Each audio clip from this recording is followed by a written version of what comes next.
Bonjour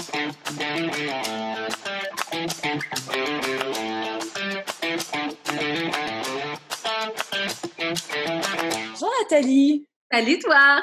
Ça va bien? Ça va bien toi? Oui. Nathalie, d'habitude, c'est toi qui m'interviews. Ah, c'est vrai, hein? Hey, c'est le fun de ne pas avoir à poser de questions. Ouais. Pas que j'aime pas ça, là. Mais ouais, c'est ça. C'est gênant quand même. T'es dans un restaurant avec un gars.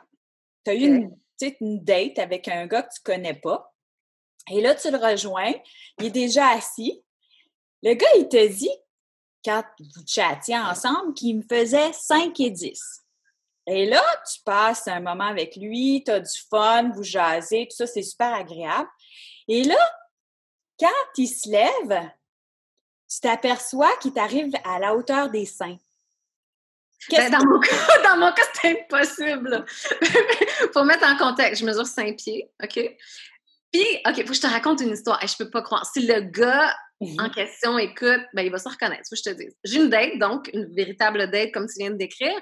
Et quand le gars arrive, je suis assise sur un tabouret surélevé, fait qu'il peut pas voir la grandeur que j'ai. Et il passe toute la rencontre à me dire à quel point son ex-femme est superficielle. Il est superficiel, écoute, ça coûtait cher de Botox, ça coûtait cher de ci, puis de ça, puis bon, tu sais, vraiment une grosse partie de la conversation a porté sur sa femme qui était superficielle. Et à la fin de la rencontre, on se lève parce qu'on s'en va, hein? Puis là, ben évidemment, je débarque de mon tabouret.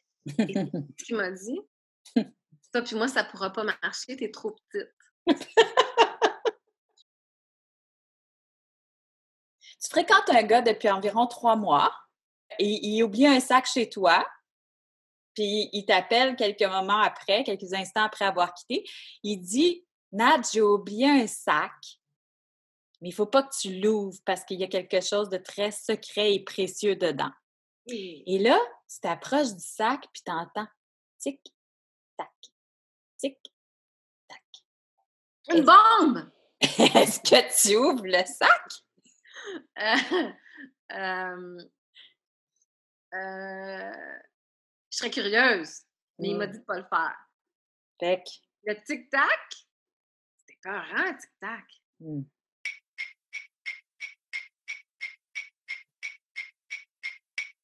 Tu sais, si c'est un baisse en ville, si le gars avait des intentions, il a peut-être amené son réveil matin. C'est ça. Une bombe, franchement. Non, mais tout est possible dans la vie aujourd'hui. Regarde ce qu'on est en train de vivre. Tout est possible. Ça peut être une bombe. Mais si c'est une bombe, j'ouvrirai pas plus le sac, là. Tu sais, épaisse. Fait que... Mais non, je l'ouvre pas le sac, mais je veux savoir s'il s'en vient le chercher au plus tabarnouche, par exemple. Non, mais je suis pas folle. J'aurais pas peur que c'est une bombe. D'autant plus que s'il m'appelle pour me dire qu'il y a un sac de pas l'ouvrir, c'est parce qu'il veut faire de quoi avec, là. Sinon, il m'appellerait pas puis il la laisserait exploser, la bombe. Soyons logiques un peu, là. Mais des gars qui sont venus avec des baises en ville, non, mais ça, on les connaît, là. Hey, tu le vois, le sac, quand il arrive, tu fais comme « Oh, lui, il pense rester tard! » Ou rester longtemps! Là, toi, t'as envie de partir le timer puis dire « tic, tac! » Ça dépend! Ça fait longtemps que j'ai pas vécu ça, de baise en ville, par exemple. Il y a bien des affaires que ça fait longtemps que j'ai pas vécu. Mais là, ça fait longtemps que tu n'habites pas en ville aussi, d'ailleurs, là. Fait que non, que tu changes ton expression, là. Ben, je garde aucune amertume avec aucun des ex. Il n'y en a pas eu beaucoup. Il n'y a pas eu beaucoup d'ex, mais ils m'écrivent encore tous. Ils essaient de revenir. C'est bon signe aussi. C'est très bon signe. Mais, ouais, non, ça, je suis pas bonne pour garder de l'amertume. J'aime pas. C'est pas bon, ça. Non, ça rend malade, ça. Bon, remarque, ils m'ont rien fait de mal non plus. Tu t'en vas en orbite. Eh, peut-être. Ouais, tu as gagné un voyage en orbite. Beau pays. Tu n'as pas visité celui-là encore, hein? Non, pas encore. Ben, quoique, ça dépend ce qu'on consomme, mais bon. Écoute. Donc, tu t'en vas dans un orbite, mais vraiment dans une petite capsule, là. Avec Saint-Jacques, là? Non, pas avec lui. Ah. Lui, il n'est pas disponible. Fait que, mais tu as quand même le choix. Tu peux prendre qui tu veux. Ben, moi, j'ai un mari qui est un chat. Il s'appelle Tiger. Ah, c'est le chat de ma filleule, en fait. C'est pas mon chat, c'est le chat de ma filleule.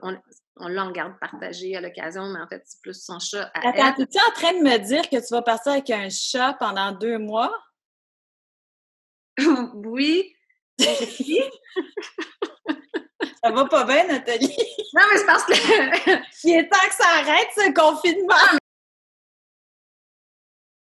Mais COVID, moi, je l'aime, sérieux. Puis, Ouais? OK, j'ai honte de... Oh non, non, non, j'ai honte de dire ça. C'est horrible parce qu'il y a des gens qui m'arrêtent tout ça. Là, je suis consciente de ça.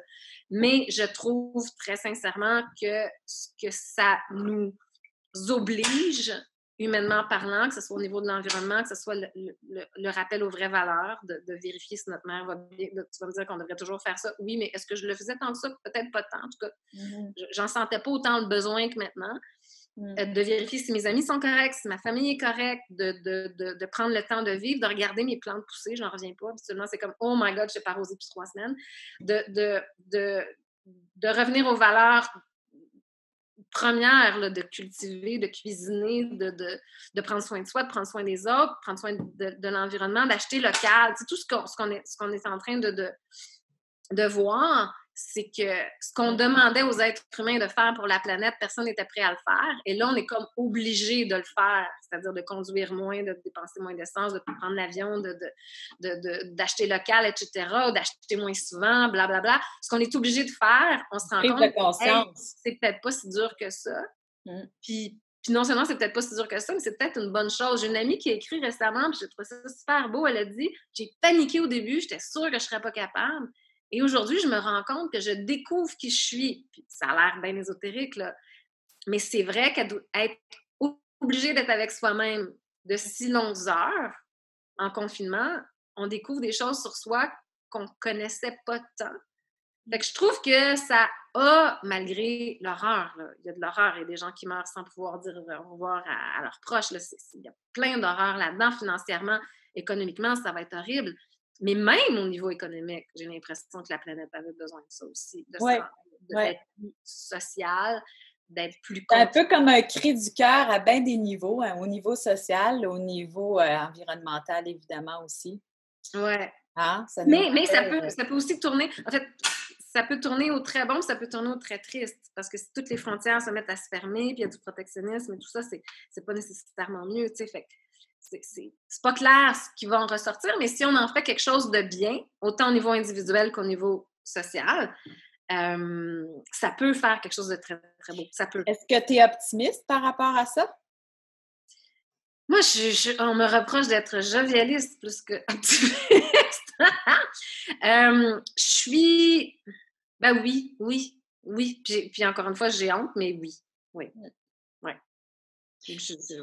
Ben, sais-tu quoi? On a besoin de gens optimistes en ce moment. Fait que bravo. Moi, j'apprécie que tu le sois. Peut-être juste nounoune. Je suis peut-être juste naïve. Non, Mais non. on choisit. Tu sais, la Vita est belle là, qu'est-ce qu'il a fait? Il savait qu'il allait mourir, là. Je veux dire, je suis pas en train de dire comme t'es en train de mourir, mais tu comprends mon point. Il savait, lui, qu'il s'en allait dans les chambres à gaz. Il a décidé de faire vivre à son enfant de plus beaux moments, sachant ce qui s'en venait, et de lui, par ricochet, de vivre des plus belles dernières heures. Je pense pas qu'on soit en train de vivre nos dernières heures, mais si on vit quelque chose de difficile, on peut aussi s'aider un peu en essayant de voir ça un peu plus positivement. Hey, my God! Je parle comme une preacher. Non, tu parles avec vraiment avec ton cœur et avec une belle conscience. Avec une lucidité, avec une réflexion, avec un recul, même si tu es dans le feu de l'action, il y a un recul, tu sais, déjà, dans ce que tu dis. Tu réfléchis, on voit que tu y penses. C'est ça, on a besoin de faire ce travail-là. On a besoin un peu de tout. On a besoin de s'évader, je pense, de cette espèce de carcan de nouvelles qui nous arrivent à tous les jours en continu avec des chiffres, avec des statistiques qui font peur, puis avec des consignes qui sont contraignantes. Puis en même temps, on a besoin de bouger, puis en même temps, on a besoin d'avoir de l'espoir, on a besoin de rire, on a besoin de tout ça, là. Mais ce que tu expliques, ça aussi, ça fait partie je pense, de ce qui est tout à fait sain dans le processus, puisqu'il y a c'est comme si on est en deuil en ce moment, puis dans le deuil, il y a plein d'étapes, hein. Puis... j'ai choqué beaucoup de monde, moi, cette semaine, parce que j'ai fait une petite montée de lait disant aux gens sur Facebook que on est dans un pays où on est tellement bien. On a un gouvernement qui gère bien ça. On est bien informé. On est aidé financièrement en plus par le gouvernement, même si on est nombreux à probablement perdre notre maison bientôt, puis etc., puis on n'a plus de job, personne. Mais on est dans un pays où on a de l'espace, on n'est pas empilés les uns par-dessus les autres, on est dans un pays qui n'est pas corrompu, on a la bonne information, même si parfois c'est pas parfait. On est immensément chanceux, puis ça me dérange profondément d'entendre beaucoup de gens se plaindre le ventre plein, puis c'est souvent ceux qui sont même les mieux dans notre pays ici qui se plaignent le plus. En même temps, quelqu'un m'a réveillée puis il a fait, mais Nathalie, tu sais, la personne qui est à la maison avec plein d'enfants, puis que c'est turbulent, puis c'est difficile de faire sa job, puis tout ça, elle souffre pareil, tu sais. Oui. Il y a autant de réalités qu'il y a de profils sociodémographiques. C'est ça, on peut tous souffrir, puis effectivement, mais c'est important de se rendre compte que oui, la souffrance est réelle pour tout le monde, puis quelqu'un ne peut avoir aucune raison de souffrir et souffrir pareil, et c'est triste aussi, mais on est quand même foutument chanceux ici, là. Mais comme dans très chanceux. Tu vois, c'est drôle parce que je m'en irais pas comme d'un restaurant, d'un bar, je suis vraiment pas comme ça. C'est vraiment plus, on se fait un party, ben là, si c'était maintenant, on se fait un party de crabe, parce que c'est la saison du crabe, puis on se fait un party d'amis. En fait, puis justement, on se fait un party, ça serait ici, fort probablement, je dirais à tout le monde, venez-vous-en, on fait un party de crabe, puis amenez vos trucs, puis amenez vos enfants, puis ça serait plus ça. Je suis vraiment plus comme ça. T'es une fille qui aime recevoir. T'es quelqu'un qui aime recevoir. Puis être dans... Ici, c'est la nature. Là, j'habite sur le bord d'un lac. C'est ce côté-là, plus que retourner en ville. Je vais aller en ville pareil, là, mais tu comprends le... Ouais. En fait, ça va être de coller quelqu'un physiquement sur moi, tu sais. Puis les amis, c'est ça. Ben, je te trouve belle et intéressante et rafraîchissante. Et j'avais envie de jaser avec toi, puis je m'attendais pas à ce qu'on ait une conversation aussi profonde et aussi enrichissante. Alors, merci beaucoup. C'est très chouette. Merci à toi. C'est toujours enrichissant et profond et divertissant avec toi. Et quand on fera ça à nouveau, mais en privé, toi puis moi, là. Là, c'est clair. Hein? C'est clair, on va danser dans le salon comme tu fais régulièrement tous les soirs. Non, mais c'est cool, ça aussi.